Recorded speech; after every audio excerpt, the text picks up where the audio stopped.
What's up, guys? Sub-Zeric here, back for another VOD review. And today I want to talk about a comp that has been dominating ladder recently. It's just been popping off. Robinsongz played it, and this was an interesting game. We'll get into a little bit more why this was an interesting game. But, I was actually watching Soju's stream earlier today while I was working. I just had it on my second monitor, and I saw Robin's board, and I was like, how is Robin's board doing so well with this one thing that's going on his board? So I wanted to talk about this comp and just the absolute strength of this comp and the different ways that you can play around it. So start off here with an early Lilia 2, which is a very solid opener. You can hold on to the Zoe and potentially play around other stuff, like the Poppy and Zoe setup that you'd play around with Ahri. You also have a Seraphine right now, so we could potentially play around Faerie if we can pick up the last Faerie unit. It's a little bit hard if you don't get dropped like Katarina from an orb or something, because then you have to pick up like a Tristana from other means. But yeah, I have to imagine we're gonna hold on to we're gonna hold on to Seraphine here. He opted to actually sell off, because this is an interesting decision point here. This point here, if you want to sell, I think you do sell Shivana here. I'm actually surprised that I'm actually pretty surprised that he'll sold the Zoe for the Seraphine here, but like the idea that he wanted to hold on to Jax over Zoe here, because I feel like our strongest board could actually very easily just be Poppy Zoe. But okay, fair enough. First three augments pretty bad, honestly. Sweet Tooth has been nerfed pretty hard, so you can't really take that. Eldritch Crest is also just not, Vertical Eldritch is just not really it right now. Clockwork Accelerator has been buffed and buffed and buffed. We can do a quick stats check on tft.op.dg/metatrend/augments and look up Clockwork Accelerator here. It still looks terrible, yeah, for Augment. Dragon Spirit, I think I've heard some people say, it's still not amazing. So a bunch of mediocre options. You'd probably reroll these two, and like worst case, you can take Dragon Spirit. But interesting, we'll see. Ooh, Fortune Favors the Bold could certainly be a solid option as well. For Golden Finale, I mean, I don't see anything wrong with the Fortune Favors the Bold game here. Pumping up is also, I think statistically pumping up is quite 4.36, which is Fortune Favors.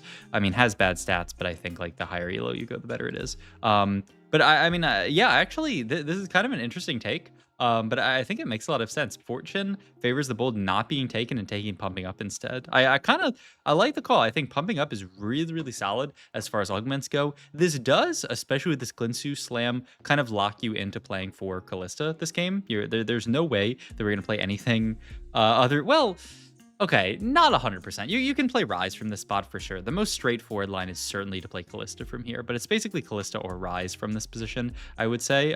So yeah, this is the game that we want to play this game. And also Robinsongz is a player who I feel like he very, very much loves to do this. Take an augment like this, slam an item like this that hard commits him to like a comp, and then just slowly build up his board, make it stronger and stronger and stronger throughout the game. And just, play a very, very straightforward, people's called it like flowchart TFT before, where you just go from point A to point B to point C. There's no like big, like full pivot, sell your entire board. We're going to play fairies. We got some fairy units on our board. We put those guys on our board, and then eventually we get to play a game where we actually play around fairies. So, and the spot looks great.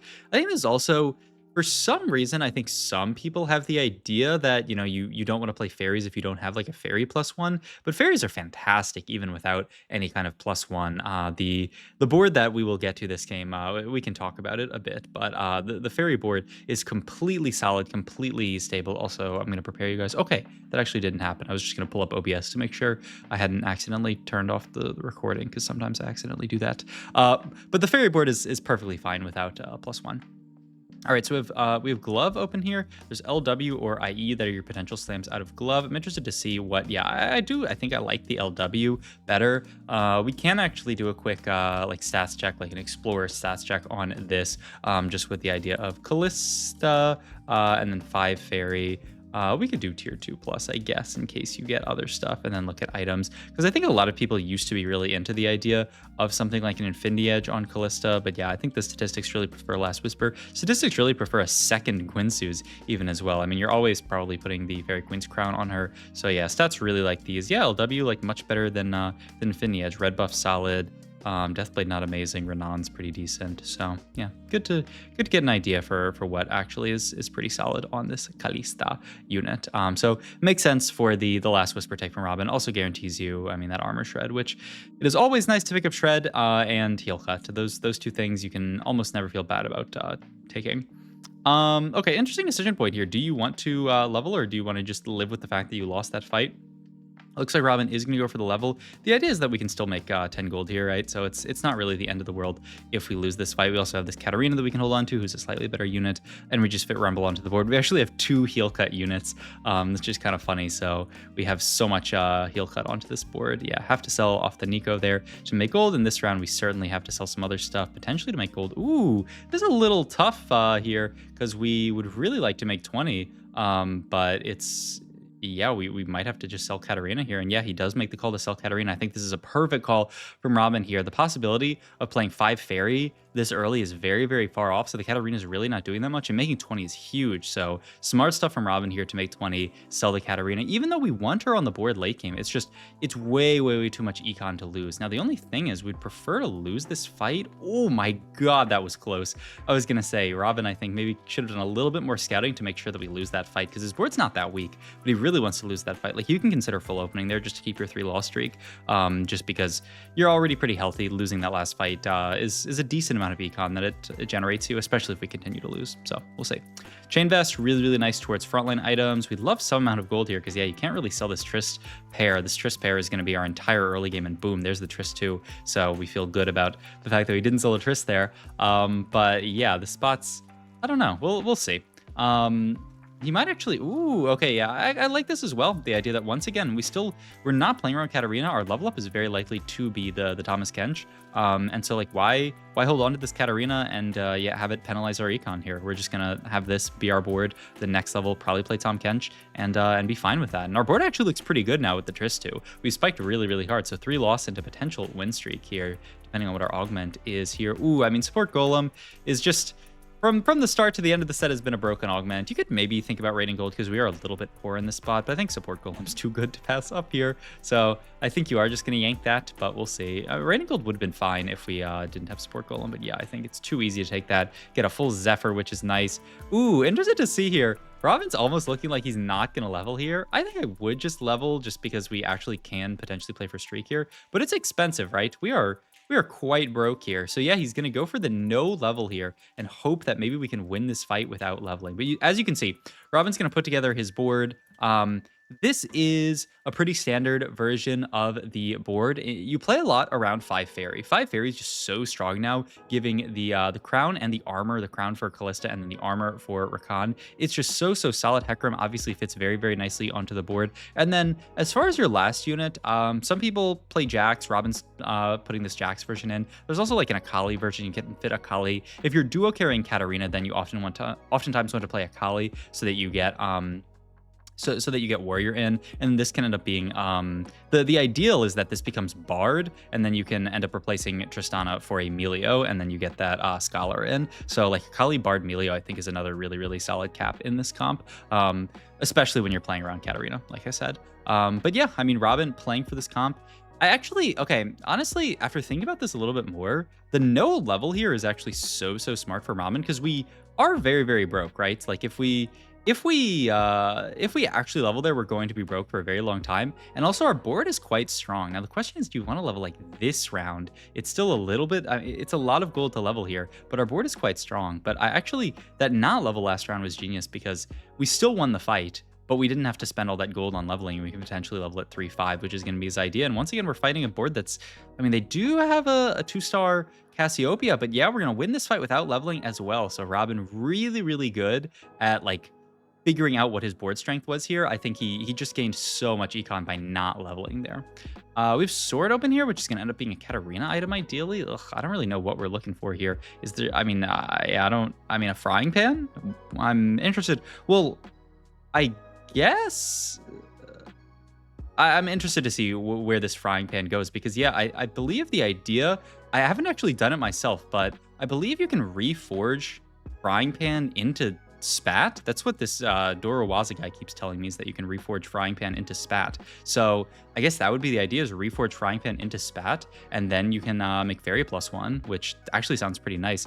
It almost looks like Robin doesn't have an idea for it, because he still doesn't. I mean, I guess he doesn't have to reforge it immediately, but yeah, we're sadly finally going to end up losing our streak here against this Molten Caramel Rumble board with a really, really good item. So that's just life. You have to lose there, and we're still a little poor here. Only 60 gold, 3-6. We're not very rich. We might actually have to 4-5 it, which is not really a position that you want to be in. But we're just so broke because we were mixed streak early game, and because we didn't really make econ that aggressively, and of course we're no econ augment here. So you don't expect to be that rich in this spot. We are, I guess. I don't know. Could you call this average econ? Nah, not really average. I would say we're like a hair below average econ here in this spot. But in any case, 73 HP, not bad when you consider the rest of the lobby. We're like about in line. We also have a lot of the units that we need already for this comp. We have the Triss, who's item holding. Good usage of the remover there from Robin to move this Vow off of the Lilia here. You could just throw that onto the Thomas Kench for a while. And yeah, holding extra Trist might be nice as well. Sinister deal, gain a little bit extra gold. He does reforge into the spat here, because the idea is we picked up a tier. Now we can actually make the Faerie Queen's Crown and play 5 Faerie. And then the BT Slam is pretty natural here onto the Katarina. So this is a Faerie +1 game, which I think makes the comp better, certainly. But Robin does something pretty interesting this game, and we'll talk about it the further that we get in. So don't just say, oh, Faerie +1. Obviously, it's a free win. I mean, we'll talk about it. We'll talk about it this game. But yeah, still holding a bunch of units, holding onto that bard like we talked about. Last augment here. Item collector's been nerfed, but it's still a pretty solid combat option. I don't think the other two are that amazing. I wonder about Duo Q, actually. This is another, you could just do like a quick stats check and say like 5 Faerie, Duo Q. Like this augment tends to be okay. And the stats say it's not that amazing here versus like item collector. Let's see. Yeah, stats look like they're leading item collector very hard. Yeah, but Duo Q, like when you have a 5 quest that you're interested in, I don't think it's actually that bad. I think it, like, if we didn't have item collector as an option, we could have gone for it. Okay, so Robin's gonna level to 8 here. I actually like this play a lot. The level and no roll here, but okay. I'm thinking more. I like this play in many ways, but we also, all we leveled for was a bard. Because I like the level and sit here. I absolutely think if you roll here, you're going to be broke the entire game. So I like the level and not roll. I'm surprised, though, that, like, honestly, does Bard actually do anything on this board? I mean, I guess he's an extra unit. Sugarcraft seems, like, completely negligible here. But maybe just an extra unit. His ability provides damage amp. Maybe you could say that his damage amp allowed us to win this fight. Maybe. This fight didn't look that close, though, so I feel like we could have won without it. But yeah, I don't know. It's kind of an interesting question, because I like the level if we had something better to level for. The fact that it's just for the bard, like if we had a Rakan here, then absolutely I love the level here, but without the Rakan, it's like a little sus. But it's a body on your board. He has an ability, like I talked about, that is pretty relevant. We end up actually Zephyring that Witchcraft Karma there, which is fantastic for us. So hopefully we can just blow through this board, and looks like we can. So a 4 streak here, and all of a sudden our spot's not looking too bad economy wise. Also, is he really going to hold on to this Karma? This is kind of interesting. I mean, we have the remover, so we don't have to worry about the fact that our items are stuck on the Tristana here. The second we pick up a Callista, we can play around that. But yeah, I'm interested. I'm very, very interested about, what the idea behind this Karma is, if it's ever going to end up on our board here. Item-wise here, we're still missing Heal Cut, right? He's going to take the Chain Vest here, which could end up being Heal Cut and something like a Sunfire. Could be something else. We'll see. Imagine that we're going to roll a bit here. But Robin is sitting on this board. Okay. Because, like, this is where I start to see that, and I mean, I think you guys might know this already. If you don't know this, then you will know it certainly after watching this game. My Faerie is just pretty broken. The Faerie Queen's Crown, I mean, it's not even on or a con here. It's on this Tom Kench, who has a Vow on him, so I guess he's getting some, like, shielding from that. And he's got Vanguard in, but this Tom Kench is unbelievably tanky. And this Tristana with the Faerie Queen's Crown, I don't know if I called the Crown the other thing. It's hard. But this Tristana is also putting out an insane amount of damage for just a 2-star 2 cost. This board, we are win streaking. We're 5 streaking here with this board. With a Tristana 2 and the entire rest of the board 1-star except for the random Rumble. Like, How, yeah, this swag YOLO attack in Robin's chat, how is this board streaking stage 4? It's just the power of 5 Faerie. And obviously, you know, if we didn't have the +1, we would have had to actually find that 5 Faerie, but it's just insane to me how healthy Robin is actually in this state. And this is what I saw when I was watching Soju's stream, is that I saw Robin, and he had a Tristana, and he was winning all of these fights. And I'm like, what's going on? We finally fight somebody with a really, really strong board, so we end up losing it. But I mean, still a fantastic spot. And Robin's, I'm interested to see about the. I don't think Fast 9. Fast 9's so hard right now. Oof, we hit a TK2. So if you want to think about Fast 9, you know, it would be the time to think about it. He's going to make a JG for his Katarina here. Looking at Artifact Anvil, which seems quite risky. I mean, it's actually not that risky. There's so many outs. You could take an Eternal Winter. You could take a Zanyas for Katarina here. That actually seems pretty solid. The problem is it's a Katarina 1 that you're itemizing. We already have triple items onto the Tahm Kench. Like, what are we moving? There's not really much to move off of the Tahm Kench. So, I mean, yeah, the Zanyas seems reasonable. But yeah, I mean, look, like I feel like, I mean, look, this guy's Callista too. So this is what you have to think about when you're playing this comp is how contested these units are. Okay, now actually, Katarina 2, Taric 2, you can actually maybe think about pushing levels now, because we've hit the entire board. We just don't have the Callista, which is the biggest part of the board. I would say a huge part of the board. And yeah, he levels up here just to play this Ahri here. She fills out the Arcana synergy, which is extra HP onto our entire board, which is pretty nice. And I mean, you can see this board is holding its own against quite strong boards. Look at the Katarina go. Oh my god. We're going to beat a Kassadin 3 with triple combat augment. Like, I do not know what to say about this board. Pick up a Hecarim here, who I guess it's an increase of level of Arcana here. We still have Katarina, or we have Fiora in here just for Warrior, right? Yeah, it's just Warrior here for the Katarina. Like I talked about, the Akali, if you're playing more on Katarina, tends to fit well. But at this point, I mean, we're not even playing 3 multi-striker because we don't have the Callista. It's 5-3, we don't have Callista, and we're 44 HP, second place in HP, and we're going to fight another pretty strong board here in this Olaf board. But just, I mean, look how long the Tahm Kench lives and then the amount of damage that the Katarina is doing. We're going to win this fight against Marcel, who has an insane board, right? He had Olaf too. He had so much stuff going for him there. And we just stomped that board with a Trist 2 carry. Like, this Trist unit, I mean, I don't think she's even that much of a monster. I think the real, like, carry of this board right now is just this Fairy Queen's Crown on top of a Tahm Kench 2. This Tahm Kench unit is just a monster right now. We're gonna fit random Fiora in here, and ooh, this is okay. I could see this idea. The idea being that Taric is a better, like, main tank than the TK, so we're gonna actually move over the Fairy Queen's Crown to the Taric here. Yeah, I could see it. He is, like, much more of a tank. The only problem is that he doesn't actually, like, have any shielding for himself, right? He just absorbs all these projectiles.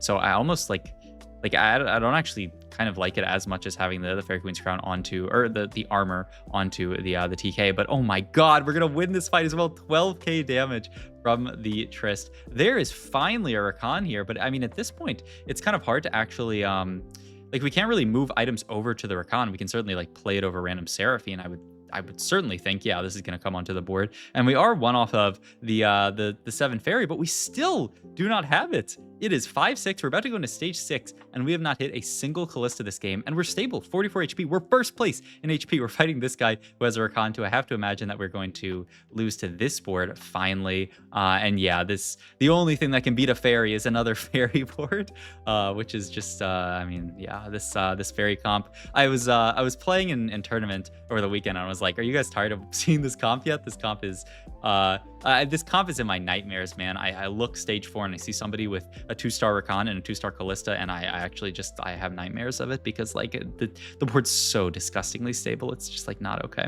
Animate bench, not bad. We're gonna roll down here, looking for that last Fairy, like I was talking about here. We are gonna fit the Morgana onto the board as well, just to get a nice preserver onto the board. We're also still playing this Gwen. Like, I honestly, isn't it wouldn't it have been the Fiora? But I guess now that we've picked up this this Zerath, we're gonna play around Zerath and get that extra damage amp. Honestly, I feel like damage amp is actually terrible on our board, because so much of our damage is from Trist's autos. So little of her damage is, yeah, look at the true damage that Trist does. It's nothing. I think this is actually, like, a big mistake to put the thingy onto to Zerath here. Champ Duplicator is pretty tough to pick up here, because we don't actually have anything to duplicate here. We need to find the units, not stuff to duplicate here. But yeah, I kind of actually hate it. We do pick up a Gwen too, which is nice, but still, like, we just don't have the items for her yet. I guess we have this remover to maybe move something to her eventually. But I mean, certainly Katarina's going to keep these items for now. She's doing so much work, and also Gwen is just kind of a fraud. But hey, we're going to beat Casper 6-2. It is a top 3 with 13 HP on a Triss 2. I like, this is why I wanted to review this game, because look how far we've gotten with just Triss 2 and good frontline. It's like you didn't even need a Callista. We haven't seen a single Callista this entire game, and it has, a lot of these fights have not looked close. Like, this just goes to show the power of getting that 5 Faerie in. And also, we had Faerie +1. We never found 7 Faerie. I know someone, I was sure the second that we got this +1 Faerie Queen crown, I knew someone was probably bitching in the comments already.